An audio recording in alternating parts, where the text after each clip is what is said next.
अस्सलामुअलैकुम दोस्तों, कैसे हो। उम्मीद करता हूँ सभी खैरियत से होंगे और हमारे बताए हुए नुस्ख़ों से खूब फ़ायदा उठा रहे होंगे। दोस्तों, एक बार फिर मैं आपकी खिदमत में हाज़िर हूँ देसी नुस्ख़ा लेकर। दोस्तों, आज का नुस्ख़ा उन भाइयों के लिए है जिनको बिल्कुल ज़ीरो टाइमिंग हो चुकी है, जल्दी इंज़ाल हो जाता है, मनी पतली हो गई है और जब अपने पार्टनर से मिलते हैं दाखिल होते ही फ़ौरन डिस्चार्ज हो जाते हैं या बाहरी डिस्चार्ज हो जाते हैं या 1-2 मिनट के अंदर फ़ारिग हो जाते हैं, अपने पार्टनर को सही से खुश नहीं कर पाते। और दोस्तों, इस चीज़ को लेकर बहुत ज़्यादा परेशान हैं और अपनी टाइमिंग बढ़ाने के लिए अंग्रेज़ी दवाओं का सहारा लेते हैं। तो दोस्तों, आपको घबराने की, परेशान होने की ज़रूरत नहीं है।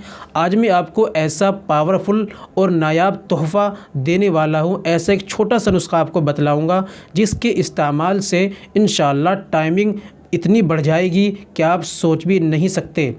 दोस्तों, नुस्ख़ा इतना पावरफुल है, याद रखें इस नुस्खे को केवल शादीशुदा लोग ही इस्तेमाल करें क्योंकि नुस्ख़ा बहुत ज़्यादा पावरफुल है। दोस्तों, इस नुस्खे के इस्तेमाल से टाइमिंग लाजवाब बढ़ जाएगी और मनी आपकी गाढ़ी हो जाएगी। देर ना करते हुए इस नुस्खे के बारे में जान लेते हैं आखिर ये ऐसा नुस्ख़ा कौन सा है। दोस्तों, शुरू करने से पहले ज़रूरी है कि अगर आप हमारे चैनल पर नए आए हैं या अभी तक आपने हमारा चैनल सब्सक्राइब नहीं किया तो जल्दी से चैनल को सब्सक्राइब कर लें और बेल आइकन पर ऑल पर प्रेस कर दें। दोस्तों, वीडियो को भी अभी से लाइक कर दें।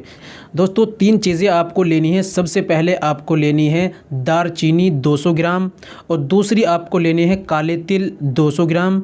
तीसरी चीज़ आपको लेनी है मिश्री 200 ग्राम। दोस्तों, ये तीनों चीज़ें आपको पंसारी की दुकान से आसानी से मिल जाएगी। आप चाहे वहीं आप पिसवा कर ग्राइंड करवा कर ले आएँ, बेहतर होगा। और नहीं तो आप अपने घर पर लाकर कूट कर, पीस कर और मिक्सर मशीन में ग्राइंडर कर लें और बिल्कुल बारीक पाउडर बना लें और एक जगह मिला लें। दोस्तों, अब आपकी दवा बिल्कुल तैयार हो चुकी है। दोस्तों, इस्तेमाल करना कैसा है ये भी मैं आपको बतलाऊंगा। इससे पहले कुछ परहेज़ भी आप याद रखें।